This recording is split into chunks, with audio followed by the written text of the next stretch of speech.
peace and non-interference of outside powers. These are two of the things beyond price which the developing countries of Asia need today.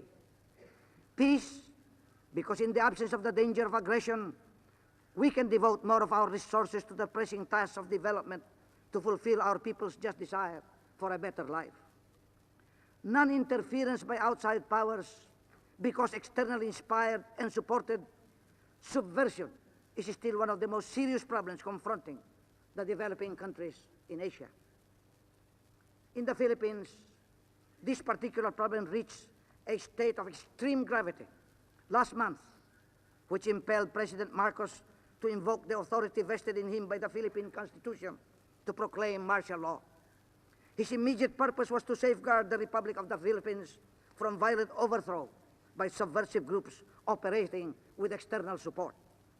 But he has also seized the opportunity to set in train urgently needed measures to eliminate the inequities in Philippine society by means of a thorough reform and restructuring of social, political, and economic institutions that had not been sufficiently responsive to the urgent need for social justice. Significantly, one of his very first decisions was to declare the entire Philippines as a land reform area. Mr. President, I have referred in some detail and will refer to the various UN agencies that extended assistance to the Philippines in its hour of need because it illustrates the great constructive potential of the United Nations in assisting countries to cope with natural disasters. The Philippine delegation hopes to enhance this potential with a new proposal, following up the initiative it had taken at the 25th General Assembly on the role of the WMO in discovering ways and means to mitigate the harmful effects of storms and remove or minimize their destructive potentials. Our new proposal, Mr. President, will take the form of a draft resolution entitled International Action on the Mitigation of the Harmful Effects of Storms.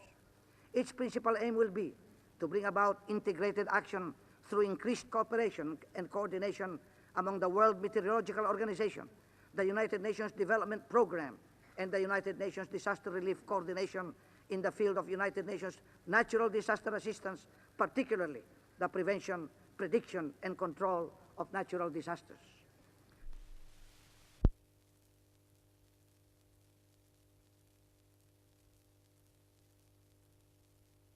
What a vastly different world we would now have if the great powers had channeled even a modest portion of the immense resources which they expended on the Cold War to the United Nations in order to achieve the Charter aim to promote social progress and better standards of life in larger freedom, thereby giving substance to the other primary aim of the Charter to reaffirm faith in fundamental human rights, in the dignity and worth of the human person, in the equal rights of men and women and of nations large and small.